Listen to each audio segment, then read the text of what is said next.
If you've just gotten started with vegan baking or you've been struggling in the kitchen for a while trying to figure out how to do this without eggs and milk, this video is for you.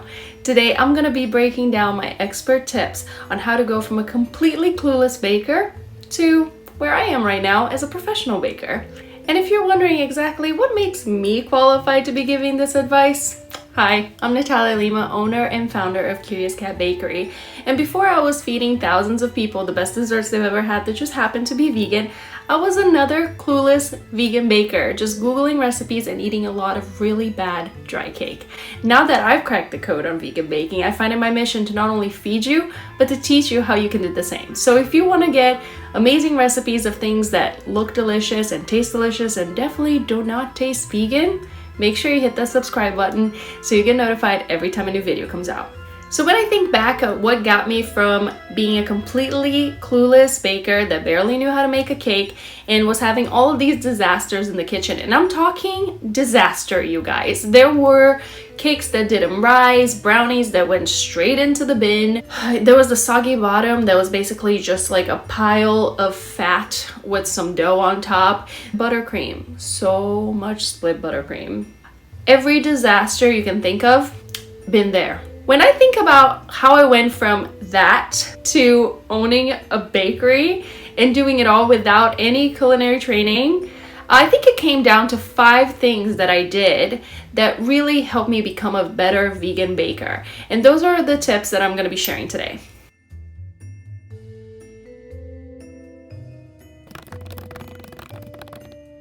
So step 1, I looked into the whys of vegan baking. Now if you're here, you probably know the whats of vegan baking. What is vegan baking? Well, you don't use animal products. Sounds simple enough. But what we don't question is the why. Why is there an egg in a recipe for a cake? Why is there butter in a recipe for a cookie? At the end of the day, baking is chemistry, and every single ingredient is there for a purpose, and it reacts in a certain way with the other ingredients to make a baked good at the end. So once you figure out why that egg is there, why that butter is there, now you can try to figure out what you can replace it with to get the same kind of reaction. Does that make sense? So instead of just Googling egg replacements for cake and getting a bunch of results, the first one will be a banana. Don't get me started. Don't get me started on that. Once you go through the trouble of figuring out why that egg is there, you can find the appropriate replacement. Because guess what? If that cake has an egg that's doing the job of helping the cake rise, a banana ain't gonna do it. And actually, bonus tip here, banana is rarely ever going to do it. But in that case, vinegar and baking soda might help. Now, if the egg is there as a binding agent, sure, a banana could help. Again, not my favorite, but it will do the job. Doing a little bit of homework and being kind of a nerd about this is actually going to help you immensely. And I'm gonna put in the description below some of the resources that really helped me in this process.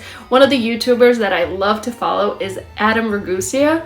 He has so many videos explaining the science of how things work. They're not vegan, but it will help you understand what the job of an egg or milk in a certain recipe is so that you know what you have to do when you're replacing it with a vegan version of it. Step 2, I stopped subbing 1-for-1 in vegan recipes. And that's something that you're naturally going to stop doing once you understand the whys of vegan baking. So subbing 1-for-1 in recipes, meaning you sub one animal product for its vegan equivalent, 1-for-1 in measure, is a classic rookie mistake. And 9 times out of 10, it's gonna end up in complete garbage. And I've been there, I get it.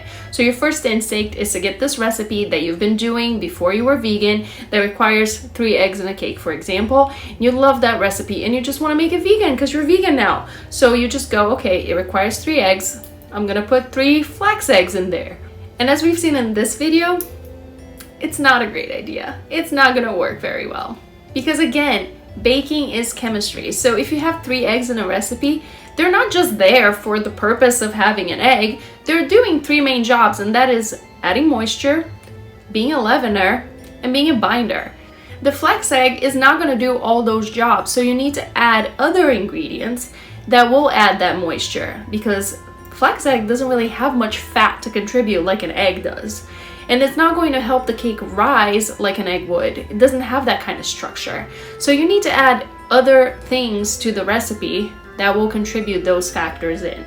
So maybe that means adding coconut milk because that's a fattier kind of milk and that will do the job of adding moisture like the egg did. And maybe it will mean vinegar and baking soda for the leavening. I know it's not the answer that anyone wants to hear, but it's true. I mean, I'm part of all these Facebook groups for vegan baking, and you see a lot of people that are like, I just turned vegan, I have this great recipe that I want to veganize.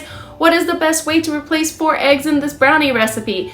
And there is no magic bullet. There is no magic, do this, you know, and it will do it. Every recipe is different, and you're altering the whole thing, not just one ingredient when you're veganizing it. But the good news is that it can be done. You just have to give it some thought. Now, speaking of asking people on the internet for advice, step 3, I realized that not everyone giving advice on the internet is an expert. And believe me, the irony of all of this is not lost on me, because now I'm making a video giving advice that's going to live on the internet. But hey, I'm upfront with you guys. You know that I own a vegan bakery. You can look at my website. You can look at the things that I do. You can look at my Yelp reviews and see what people think of them. If you want to just try them yourself, you can actually order my cookies to have them delivered to you anywhere in the US. Shameless plug. The link to order them is in the description below, just saying. I'm upfront with you guys. You know my story, but that's not the case with everyone. So next time you see somebody giving out a vegan recipe or giving out some advice on vegan baking, maybe look into them. See if they are vegan to begin with, because if they're not, they might just be regurgitating something that they saw on another website, which is actually my theory on how a banana became the most popularly suggested egg replacement. It's the only answer. Or you may find out that this person is a super healthy person. Like, I had this problem when I started vegan baking and I made this lava cake. Well, the blogger called it a lava cake. It looked like a lava cake, but it was made with rice flour, maple syrup, and carob chips. So no sugar, no chocolate. It looked like a lava cake. It tasted like a shoe. And that's my fault, because once I looked at her website and I looked at her bio and I looked at her feed, I noticed that this girl hasn't eaten a full-fledged dessert like the ones that I wanted to eat in 20 years. She did no sugar. All her recipes were super healthy. And that's okay. That's her thing. It's not what I'm doing. It's not what I want for my desserts. So you might want to check out the people that you're getting your recipes from and make sure that their values and what they want out of a dessert is what you want out of a dessert, because a healthy brownie is going to taste very different from an indulgent brownie. It's just the truth. So I found other vegan bakers that I knew I could trust, like Chloe Coscarelli, Bosch TV are 2 people that I know I can trust with their recipes because they're in it for the taste. Their stuff tastes legit, and it's really good stuff that just happens to be vegan. Those are the kind of people that I want to follow because I want my recipes to taste like that. Now, if you're more in a health kick, that's totally fine. Just find the people that are in your lane. And with that in mind, so I just named 2 of mine. Who are you following on YouTube, on Instagram? What kind of blogs, what influencers are you paying attention to that you love their vegan recipes? Put it in the comments below because I want to know. I want to follow them too. Step 4, I tested, and I tested some more. You know, the best way to find the best egg replacer is just to try them. And I know a lot of those tests are going to end up in the garbage and it's going to be frustrating, but at least you're going to find out which ones you don't like. And that's a lot of the work that I do on this channel. I want to save you the time and the effort and the money, honestly, because it's really frustrating when you just have to throw an entire cake in the garbage. And that's why I do these tests here on the channel where I try different egg replacers, I try different milks, because I want to show you actually what the cake's going to look like if you try this type of milk, if you try aquafaba as an egg replacer. But I want to show you and not just tell you, hey, this is the best one. I want you to know, here's the result that you can expect if you do this. You can't just expect to be good at vegan baking overnight. So try to look at this testing phase as like training for a marathon. It's gonna take some practice and it's gonna take a few disasters and frustrating attempts for you to get really good at it, but you can get there in I'm the biggest example of that. You guys, seriously, those disasters in the beginning, nobody was looking at that and going, you know what? This girl is gonna be owning an award-winning bakery one day. Nobody was saying that. It just takes practice and persistence, but you'll get there.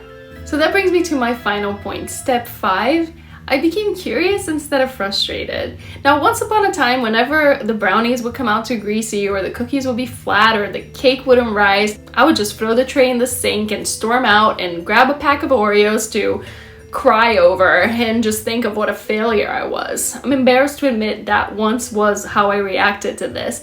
But eventually I realized instead of becoming frustrated, I could look at this with new eyes and just go, what can I do to fix this? What can I do next time so this doesn't happen? So I would Google, why are my brownies greasy?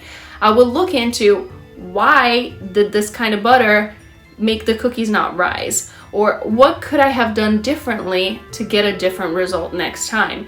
Believe me, I was still frustrated, but I just channeled that energy into something more productive. Having a failed bake is not an indication that you're a failure. It just means the process that you just did was a failed experiment.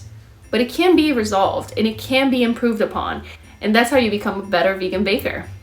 So I just kept trying and trying to get better. And eventually I did. I got good. Like really, really good. And eventually I opened my own vegan bakery. But that's a story for next week. Make sure you subscribe and come back next week to hear that part of the story. But for now, to get you started on your own vegan baking journey, I put together a guide with my top 10 tips for successful vegan baking. You can get that completely free. Just follow the link below in the description and you enter your email, it gets delivered straight to your inbox. If you like this video, make sure you give it a thumbs up and subscribe to the channel. I will see you guys here next Tuesday at 11 a.m. with a new video telling you the story about how I went from being a successful home baker to owning my own award-winning vegan bakery. Until then, you might want to watch this video where I tried 3 different egg replacements on a cake recipe, not so successfully, and this one where I explain how to successfully bake cookies without butter and eggs. I will see you guys then. Stay curious.